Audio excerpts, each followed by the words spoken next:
Hello everyone, N6 here, and today we're doing a review on the Joker movie. So I just got back from seeing it like twice, once with my sister, once with my dad, and I'm going to do a review on my thoughts and if answer the question if this movie is possibly one of the best comic movies to come out of this year. So let's get on to it. So, in my humble opinion, I believe that Joker is possibly one of the best comic movies to come out of this year. But is it as good or as like perfect? Not perfect, but like as good as probably like Logan or Dark Knight or maybe even Spider-Man 2? To be honest, it's kind of close to it, but not really. More like it's very up there, but I wouldn't put them that high up because this movie it may be good, and it's also a breath of fresh air. Cause like you don't really see that many movies, especially with comic book movies, like dealing with mental illness. Like Joker, like this movie itself, usually, like you go and see like CGI fight scenes with the superheroes taking on the villains of the day or villains of the movie, and this one is just all about this one guy, Arthur Fleck, who's like a very unique character. I'll say the least. He's a very unique character, and he has a bunch of flaws. And you don't really see that a lot with movies these days, like especially ones covering mental illness and using a comic movie character as an example. And it's pretty interesting to see him like dwell from this one guy in the beginning of the movie who's just trying to meet ends meet, and then transform into the guy who, at the end of the day, becomes like I guess a pillar to a protest that he did not intend to start. And yeah, it's pretty unique. I gotta say that.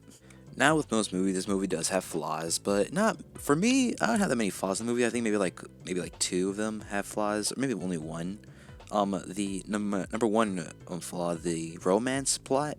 It's pretty. I guess not shoehorned in like Spider-Man: Far From Home, but it's kind of there. It's also like one of the main things that's also in the movie.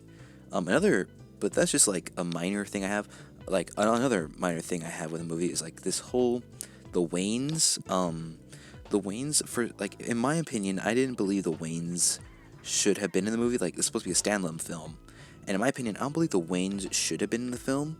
I mean, there's this whole like subplot about like how Arthur is possibly not Bruce, Thomas Wayne's son, illegitimate son, but it's a subplot that gets answered, and it turns out it's another twist. It leads to another twist, but I feel like the Waynes, like you could have done the same thing, but without the Waynes. But I feel like they had to do it because like it's like Joker's part of the Batman mythos, so I don't know. Either way, that's a little bit of my two like flaws or kind of like peeves with the film. Overall, it was pretty good, and that's the only peeves I had with the film.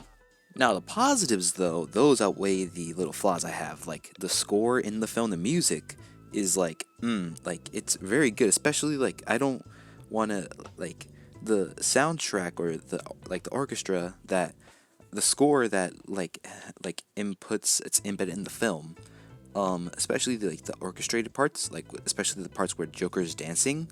Those are like very good because I feel like if you were to take that whole music score out of the film, especially out of those dancing moments, like the movie wouldn't have that much weight or it wouldn't have that much impact. But with them, you get to see like just by hearing it, you can hear and see and feel the whole transition from Arthur Fleck into the Joker, and like it's very brilliant. And I really like that. Another thing I also do like is actually how each character is kind of portrayed. Actually, is what like most props to Arthur Fleck as well as Joaquin Phoenix for doing an exceptionally good job at being Joker. He was very good. All the other characters are pretty good too. I don't want to look up their names because I just don't want to, but I can say that they're all pretty good. Now, time for the biggest question of anything, of any Joker related thing. Time for the biggest question of all time. Is this Joker, this actor that portrays Joker, on the same level as Heath Ledger? And to be honest, I don't have an opinion. I don't have an answer because everyone has a different opinion. You can say that he's on par with Heath Ledger, you can say that he isn't. You can say he's better, you can say that he's worse. It's all in a matter of opinion, but I don't really have an answer. But I can say, though, is that this Joker, Joaquin Phoenix, does an exceptionally good job portraying this one character. That's what I can say. And to be honest, I believe that's all I have to say about this film. Overall, I'd probably give this whole movie an 8 out of 10. The two reason why it hasn't have a 10 out of 10 is because of those two like little things I have, major me being the Waynes. But overall, it's an 8 out of 10 for me. Go ahead, go watch it for yourself. It is rated R though, so I suggest getting a parent or an older sibling to go with you, or maybe someone of your friends can possibly sneak you in, or you could do like one of those techniques where you can have a friend of you, like your friend, you put them on top of each other, and you can get in that way and have a fake ID. Yeah. I'm not condoning it, but it's a suggestion. Either way, though, that's all I have. Please tell me in the comments below what you thought of the Joker movie. Did you think it was good? Did you think it was bad? Did you think it was average? Do you think it was painfully average? Do you think it was a subversive masterpiece? Yeah, that's not a sentence. Either way, though, that's all I have. Hope you all enjoyed. See you guys later. Bye-bye.